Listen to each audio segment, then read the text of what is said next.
Donc nous allons commencer le cours par une question flash. Donc vous allez dresser le tableau de variation des fonctions f et g donc sur 0 plus l'infini.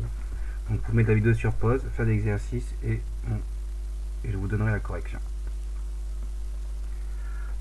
Alors maintenant on va passer à la correction. Alors déjà bien sûr on va utiliser donc le fait un résultat du cours que ici la dérivée de ln de x c'est 1 sur x, d'accord. Donc pour le A, donc vous avez f est de la forme u fois v. Donc là u c'est x, u' c'est donc 1, v c'est ln de x, et la dérivée 1 sur x. Donc on fait u' v plus uv'. Donc là il y a u' c'est 1 fois v plus donc u fois donc v' 1 sur x. Donc on simplifie, ça donne ça. Maintenant il faut étudier le signe de la dérivée. Donc là, on va donc étudier le signe, on va étudier le cas où c'est positif.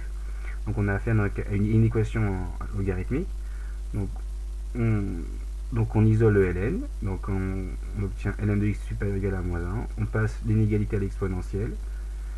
Et on sait que exponentielle et ln ça s'annule. Donc ça nous permet d'isoler seulement x.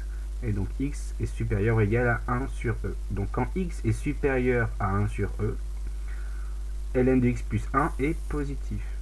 Donc, quand je regarde les signes de la dérivée, alors comme donc quand x est supérieur à 1 sur e, la dérivée est positive. Dans le cas contraire, elle est négative.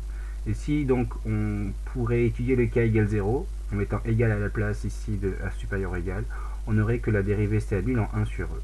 On obtient ainsi le tableau de variation, donc décroissant, croissant. Ensuite, et donc bien sûr on calcule ici f de 1 sur e, et ça fait donc moins 1 sur e.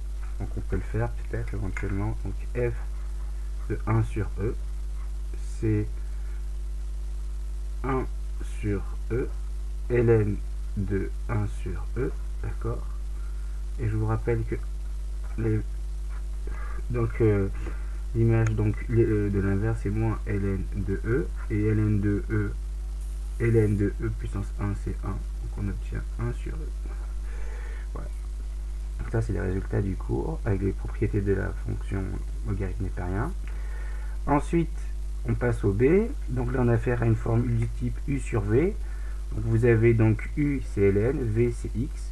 Donc vous avez u', donc la dérivée de ln, u' c'est 1 sur x fois v fois x moins u ln fois v', dérivée de x, c'est 1 sur v au carré qui est donc x au carré. Donc évidemment on simplifie, 1 sur x fois x ça fait 1.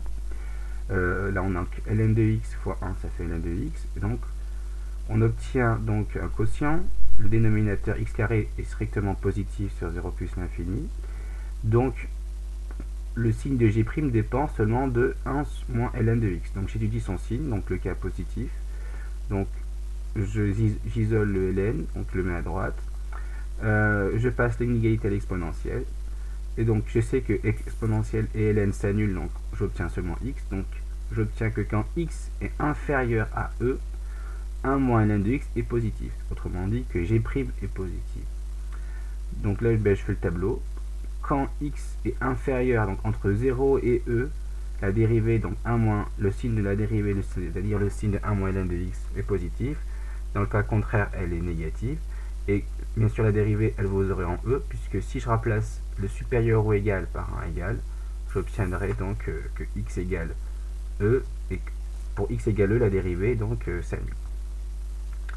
Donc on a donc les variations de la fonction g. On en déduit les variations de la fonction g.